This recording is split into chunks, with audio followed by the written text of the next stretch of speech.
I was unaware that there are anti-mandate and medical procedural pass movements taking place. People are on the streets in huge numbers in Italy, France, and now even in America. What is this new movement? Are medical mandate and pass legislations necessary, or are they an erosion on freedom? This is a serious matter. Let's think about it seriously. Hello, thanks for watching my channel, and thank you for commenting and being involved in this ongoing conversation that we're having together. Today, let's talk about the mandates that are being imposed around medical procedures regarding coronavirus, and let's also talk about the protests that are taking place worldwide. Just to be absolutely clear with you, this is not a video in which I offer you advice on vaccines or any medical procedures, their efficacy, what you should do for yourself or your family. I have no opinion, expertise, or opinion to offer you on that subject. This is simply about these new regulations, these emergency measures and the protests around the world, their efficacy and their veracity, because I want to know what you think about it. Kim Iverson on The Hill said, in numerous countries, thousands upon thousands of people have been protesting vaccine mandates and passports. In Italy, thousands of people have been protesting the country's Green Pass. These protests have been going on for weeks now, and Italy is showing no sign of letting up, despite the fact that over 80% of the population is vaccinated. It's interesting because I've not yet seen any data that outlines what the target percentage is, or what would represent a solution, a satisfactory number of people having had the procedure. Always interesting as well to see the names. Green Pass. They often come up with names that are sort of like friendly. Here's your little cuddle bunion. Here's your little chummy pocket pal. And like as if you're getting coffees, and if you get another one, you get another little stamp, and at the end of it, it's a big bonus coffee. On Friday, Italy set a new bar for major Western democracies seeking to move beyond the pandemic by enacting a sweeping law that requires the nation's entire workforce, public and private, to have government-issued health passes, essentially forcing Italians to choose between getting a pass and earning a living. Many people that I know and listen to have no strong opinion, like me, on the coronavirus, its severity, or the implications around the medical procedures associated with it, but are instead interested in the type of regulations that are being introduced, the mandates that take away a person's free will as to whether or not to have the procedure. That's what concerns a lot of people. With this step, Italy is the first to cross a new threshold. Italy's measures now stand as some of the toughest among Western democracies. Under Italy's new rules, those who do not have a green pass must take unpaid leave. Employers are responsible for verifying the certificates. Workers risk fines of up to €1,500 or about $1,700 for not complying.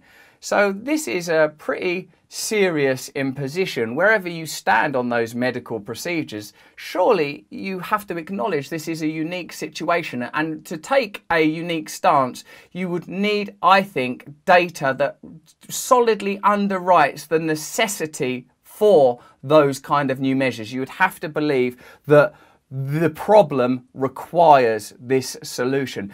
What do you think? For the past 6 weeks, thousands of Swiss citizens have taken to the streets to protest mandates. Whenever anything happens in Switzerland, I always think, you're meant to be neutral. Why are you being a bit more neutral about it? I don't mean anything against you Swiss people, I'm only mucking about. But it's interesting to think that there are now mandates being introduced in Switzerland, Italy. Good luck trying that in France. They'll have a revolution if you try and put up bus fares by unsant. Amsterdam has seen widespread protests with people carrying signs that read, QR is going too far. Israel sparked widespread protests after the country announced their third booster shot is required for their green pass to be valid in order to be considered fully vaccinated and allowed into most indoor venues. I'm hearing more and more of this kind of legislation and regulation being passed, and there's no doubt that it could be said that that will create a multiply tiered society. In a way though, these tiers already exist. It's called economic inequality. There's lots of people that can't go anywhere because they're poor. And I bet you'll find that a lot of those people, not because the vaccine costs money, but because of complex social, economic and personal conditions, mean that it's not really an option. Who do you think will suffer most as a result of these kind of mandates? Will it be affluent, rich, wealthy people around the world who can afford multiple complex solutions to any problem? Or will it be ordinary people? The reason that this legislation troubles me is because I think the people that will be most negatively impacted by it are the people that have the most to lose already and are under the most social and economic pressure already. You'll note that that issue is entirely adjacent, outside of the issues of whether or not those procedures are successful, necessary. These are all subjects that don't need to be discussed right here. I'd prefer to focus on the power of the state, the power of corporations, and the interlocking of those two institutional powers and the way they negatively impact the lives of ordinary people. And for this, you can look at precedents outside of this novel and relatively recent issue. France, get ready. France has seen non-stop protests for some time now. Even before COVID, they're already angry. What's happening? What? Nothing. Well, it's not good enough. The French protests are now over vaccine mandates. Luxembourg citizens protested against their version of a COVID pass. Protesters were all dressed in white, carrying white balloons. I like how people around the world do it better. People in Luxembourg, life is so sort of magnificent, I always assume, because I can't separate Luxembourg from luxury. And then when you hear that they're protesting with white balloons, like it's an opera. We're against these passes. Release the balloons! Thousands of Greek citizens have taken to the streets for the past few months to protest the country's COVID passports and mandates. Some healthcare workers are required by law to be vaccinated, and Greek citizens who are fully vaccinated are issued freedom passports. Don't that get on your nerves when people call things stuff like freedom passport? There's your freedom passport. What does it do? Restricts your freedom and enforces you to do stuff? Thank you, sweet freedom passport. Romanians have been protesting against COVID passports. Thousands of people took to the streets with signs that read freedom without certificates. There have also been big protests across Australia and New York City. We found it quite difficult to find footage about this. There's some footage on major news network. Let's have a look at how this is being reported. Freedom, they shout. Freedom from a national vaccine mandate. I consider this to be a criminal and cowardly blackmail by our highest institutions, says Maria. There will finally be a revolution in Italy, says Carolina. We won't go to work. I think some people consider it to be the thin end of the wedge, as it were. You know, that it will start with you have to show proof of vaccination, proof of, recovery from coronavirus or a negative test. Then it might become a little more Black Mirror. You have to show that you've never done anything negative, said anything negative, and now there's so much data accumulated on all of us. We know this, and we know that that data has been illegally gathered in many examples. Don't need me to tell you that. Listen to my episode of Under the Skin with Edward Snowden. Obviously, he's like a world expert, or the other one with Brittany Kaiser from Cambridge Analytica. Data is being accumulated in sort of inconceivable amounts about all of us under the auspices of make sure no one's doing nothing dodgy. Well, now they've got all this data, and so the introduction of mandates and passes at the moment for an issue that many people consider to be worthy of such regulation, it could be applied down the line over anything. This is the thing about affording authoritarianism and tyranny. At some point, it might be for things you agree with, but at some point it might not be, because governments change, the world changes, conditions changes. That's why it's important to have principles and values that are based on something other than your own personal convenience and expedience. Protests are ramping up across the country as more states and businesses begin to enforce vaccine mandates for employees. In Texas, Southwest Airlines employees protested outside the company's headquarters. And in California, parents and teachers took to the streets to protest vaccine mandates in schools. There's an interesting convergence of varied communities coming together, different religious groups, different national identities, different personal and sexual identities, because I suppose the underlying idea is personal autonomy. I imagine you might approach it from your political perspective or your ideological or religious perspective. It's very interesting to see the various ways that people object to erosion on their freedom. Now, of course, some people say, oh, well, this is necessary. It's necessary for the protection of others. But I believe that when you start to investigate the idea that underwrites the civic and social responsibility that we bear for one another, you, of course, one, have to ensure it's a dangerous enough and severe enough problem to warrant those measures. Then you have to think, well, where else might it be applied? The addiction crisis, mental health crisis, problems as a result of pollution, problems as a result of energy use, problems as a result of economic irresponsibility in the financial industry.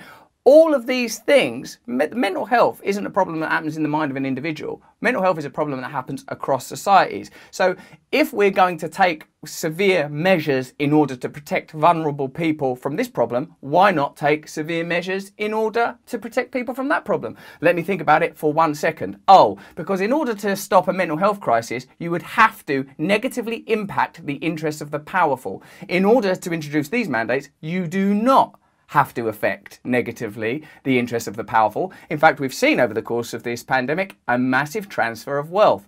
What an incredible coincidence. Thousands of parents, teachers, and students across California came out to protest Monday, saying kids shouldn't be kicked out of the classroom just because they're unvaccinated. Young people, old people, health professionals, people that do jobs like working as flight crew, Australia, like this is now...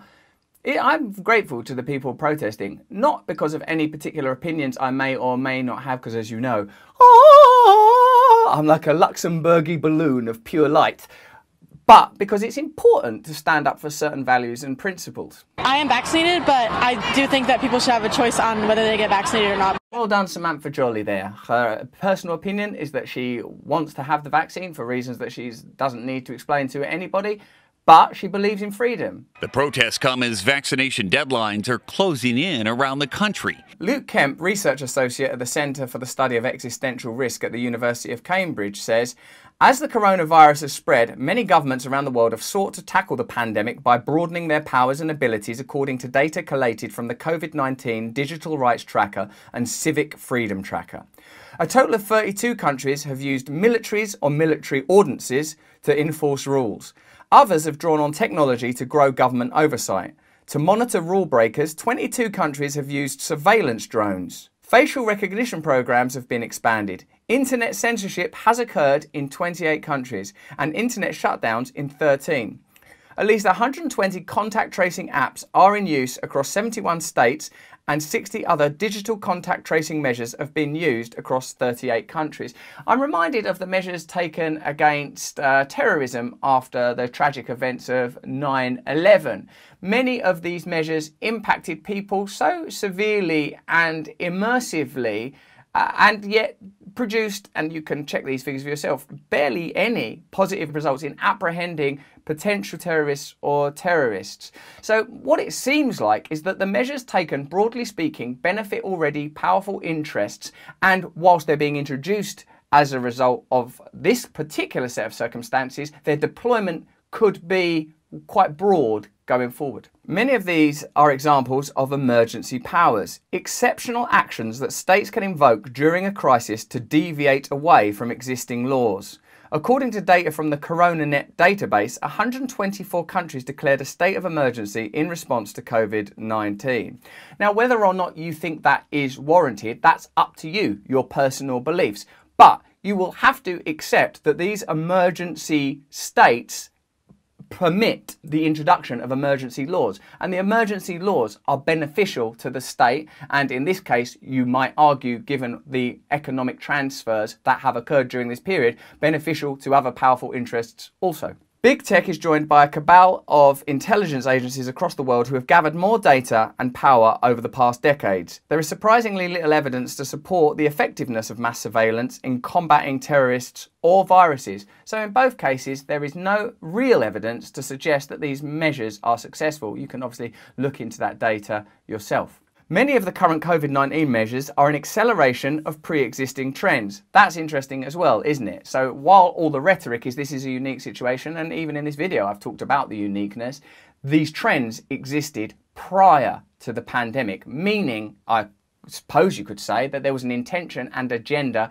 heading in this general direction anyway. As Reporters Without Borders note, countries with already heavy suppression of media freedom tended to use the coronavirus as an opportunity to intensify their censorial efforts. As one study found, 87% of the global population is now living in countries which can be considered repressed, closed, or obstructed.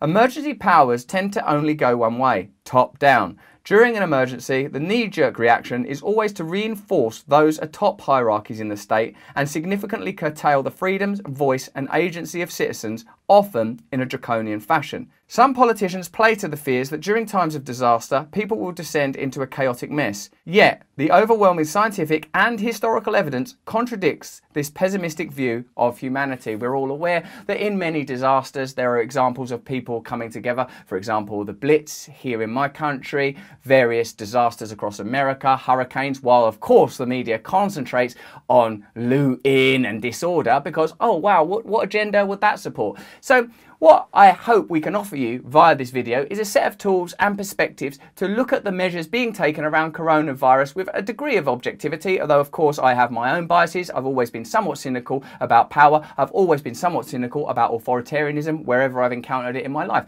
So take what I say with a pinch of salt also, but please use it in your arsenal of analysis when looking at this issue and the way this issue is being handled, whatever you think about the attitude towards the medical emergency, the degree of emergency that it is, the measures being taken against it, whether legal or medical. All of these things for you to, in my opinion, for you to personally discern, analyse and understand. For us, for me and for you, I'm interested in keeping the debate alive, keeping the conversation going, creating alliances between people who have different beliefs, because if we are unable to do that, then what will happen is we'll be a disparate, diffuse group of people who are very easy to govern and control. The protests that we're seeing around the world should inspire hope in all of you, no matter what you believe in, because as the famous saying goes, first of all they come for A, by the end they're coming for everybody. B, C, D, then the whole alphabet is gone. We have to bind together to stand up for vital, important principles. If you believe in the common good, in looking after the most vulnerable, then rights such as these have to be regarded very, very carefully indeed.